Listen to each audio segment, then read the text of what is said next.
ஓட்டை தான். ரொம்ப கண் அந்த ஹோல்ஸ் காமிங்க பாருங்கள். இந்த இடத்துல இருக்குது இந்த ஹோல்ஸே தெரியல பாருங்கள். துளுண்டு அதாவது கண்முடி ஓட்டை தான் பாருங்கள். இந்த மாதிரி ஓட்டை போட்டு தான் இது பண்ணணும். இது வந்து இதில் போட்டோம்னா இந்த ஓட்டை போட்டோம்னா டயர் வந்து வேஸ்ட் ஆகிடும் பாருங்கள். இந்த ஓட்டை போட்டு அதுக்கப்புறம் பாருங்கள் இந்த திரி போட்டாகும். திரி போட்டால் என்ன ஆகணும், இந்த டயர் வந்து வேஸ்ட் ஆகிடும் பாருங்கள். நம்மகிட்ட வந்து ஒரு பவுட்ரு மாதிரி இருக்குது. இந்த பவுட்ரு போட்டால் இந்த ஓட்டை அரைச்சி பாருங்கள். பாருங்கள் ஃபுல்லாக பபிள்ஸ் வருது சரிங்களா. இந்த மாதிரி பபிள்ஸ் வருது. பபிள்ஸ் வந்துகிட்டே இருக்கும். இந்த பபிள்ஸ் வந்து நான் இந்த பவுட்ரு போட்டு நான் உங்களுக்கு வந்து ஓட்டை அரைச்சி கட்டுறேன் பாருங்கள். இந்த இடம் தான் பவுட்ரு போட்ட இடம்.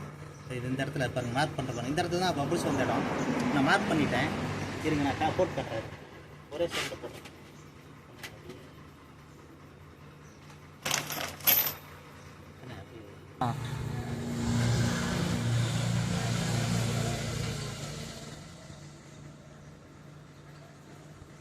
இந்த பவுடர் நீங்களே போட்டுக்கலாம். ஈஸியாக போட்டுக்கலாம். ஒன்றும் பிரச்சனையே இல்லை.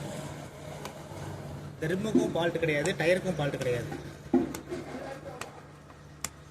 நீங்களே ப்ரெஸ் பண்ணிங்கன்னா போதும். காற்றும் உள்ளே போகணும், பவுடரும் உள்ளே போகணும். இந்த மாதிரி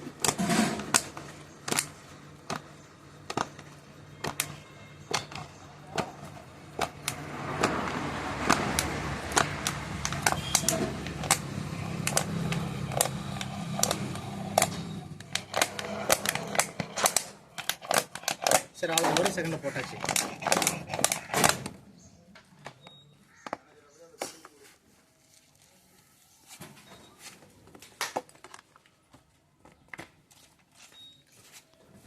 தான் பபிள்ஸ் வந்துருக்குது. கொஞ்சம் கூட பபிள்ஸே வராது சார் பாருங்கள். உங்கள் கண்ணு முன்னாடி தான் காட்டினேன் பாருங்கள். இந்த மாதிரி ஓட்டை போட்டால் இந்த டயர் வந்து வேஸ்ட் ஆகிடும். இந்த ஸ்டிப்பே போட தேவையில்ல பாருங்கள். நான் போட்டு அந்த பவுட்ரு போட்டால் ஓட்டை அடிச்சு தேவைன்னா சொல்லுங்கள். நான் வந்து உங்களுக்கு கொரியரில் பாஸ்ட் வந்துடுறேன்